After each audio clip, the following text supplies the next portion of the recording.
My friend, there is nothing, absolutely nothing, more powerful on this earth than a soul that knows how to pray. I am not speaking about the kind of prayer that is hurried or mechanical. No, I speak of the prayer that comes from a heart completely surrendered to God. A prayer that is born in the secret place, in the silence of the midnight hour, when the world has gone quiet and the soul whispers, Jesus, I need you. Let me tell you something. There are chains, spiritual chains, that no doctor can see, that no friend can break, and that no amount of willpower can destroy. Chains of fear, chains of addiction, chains of bitterness and shame, chains that grip the soul and refuse to let go. But oh, when the weakest child of God falls to their knees in sincere prayer, all of heaven stands to attention. The chains tremble, darkness shakes, because prayer is not just words, it is a weapon. Prayer reaches where no hand can reach. Prayer touches the heart of God. Prayer opens prison doors. You may feel bound today. You may feel lost, forgotten, like you've wandered too far, but you are not beyond His reach. Not now, not ever. Do you know why? Because the moment you say, God, help me, the chains begin to loosen. The enemy loses his grip. Light begins to shine in the deepest part of your soul. That's the power of prayer. You see, prayer is not magic, it's relationship. It's not about perfect words. It's about a surrendered heart. You don't need to shout. You don't need to be eloquent. You just need to be real. God isn't moved by performance. He is moved by faith. He's drawn to hunger. He responds to desperation. He meets you right where you are. I have seen it. I have felt it. The miracle, working power of prayer that brings peace where there was torment, joy where there was sorrow, life where there was death. And I am here to tell you today, those chains can break. Yes, they can. Not by your strength, not by your understanding, but by the Spirit of the living God responding to the cry of your heart. So lift your eyes, dear soul. Don't be afraid to pray again. Don't be afraid to hope again. Your past is not your prison. Your mistakes are not your sentence. You are not too broken, not too far gone. There is power in prayer, enough power to bring the prodigal home, enough power to restore a broken marriage, enough power to break the chains of addiction, enough power to heal the wounds that no one sees. And all it takes is a heart that says, God, I can't do this without you. Let that be your prayer today, because where prayer rises, chains fall. Prayer is relationship, not ritual. Prayer is not meant to be cold or repetitive. It's not about reciting memorized lines without the heart behind them. True prayer flows from a relationship, a living, breathing connection with God. It is intimate, personal, like a child speaking with their loving Father. It's where we don't perform, but we pour. We don't pretend, we open up. God is not moved by how long we pray, but how honest we are when we do. Rituals have their place, but relationship is what unlocks God's power. Prayer is not a religious duty to check off. It's a living relationship with a living God. Rituals are empty if the heart is absent, but relationship invites presence, intimacy, and transformation. When you pray with love, with longing, with dependence, you enter into communion with the Father. This is the true heart of prayer, not formality, but fellowship. Chains are spiritual, not always visible. Many people walk around smiling on the outside while being bound on the inside. These chains aren't made of iron or steel. They're made of fear, shame, addiction, unforgiveness, depression, and hopelessness. You can't always see them, but they're heavy, and they hold people back from living fully. That's why spiritual problems require spiritual solutions.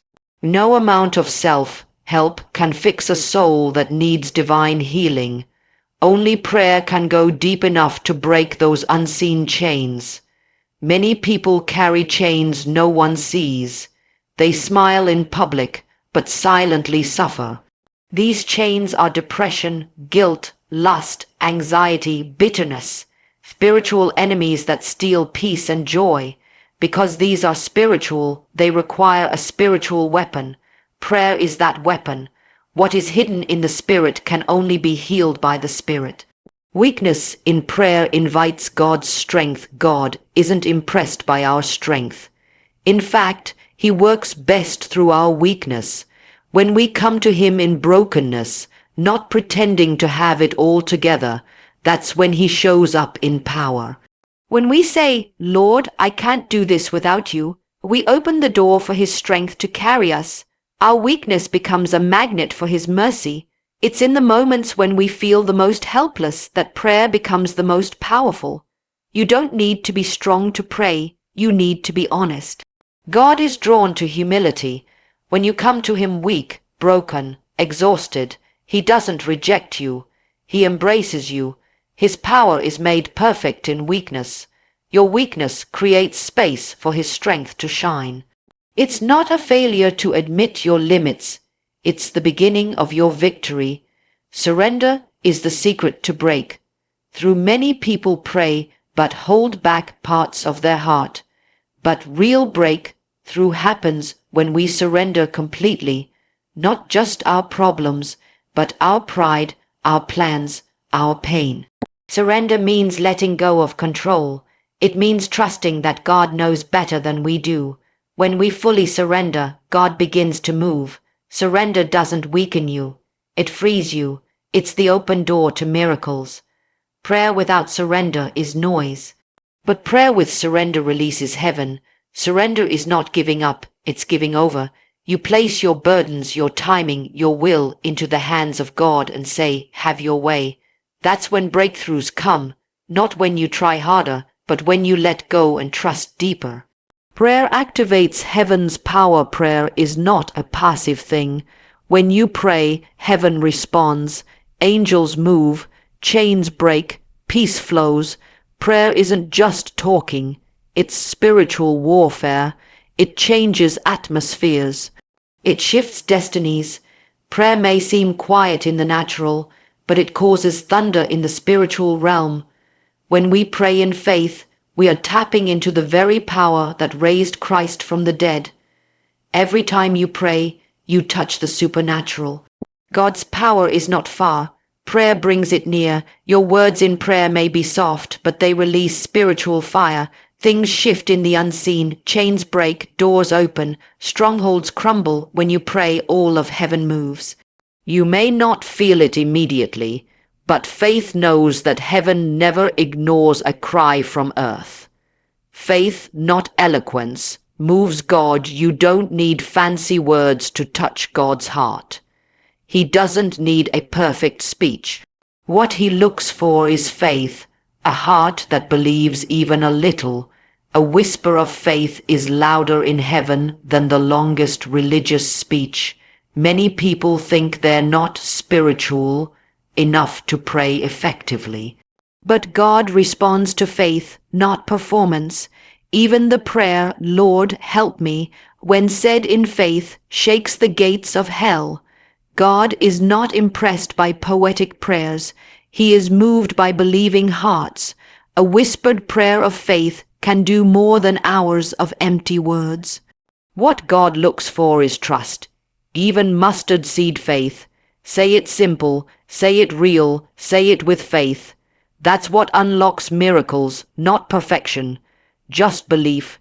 Consistent prayer breaks resistance. Sometimes chains don't fall instantly. The enemy resists, but consistent prayer, daily, honest, persistent, wears down the resistance. It's like water carving stone. You may not see results today, but keep praying, keep knocking, the wall will break. Breakthrough isn't always about one big moment. It's often about not giving up. Heaven honors perseverance.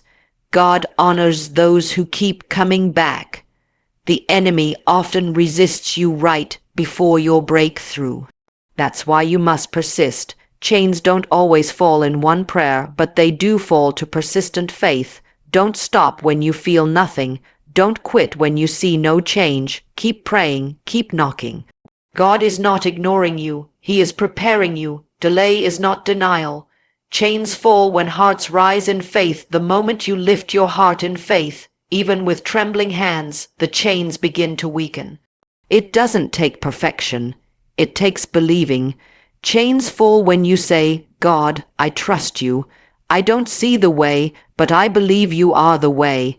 Faith lifts your heart higher than the bondage beneath you.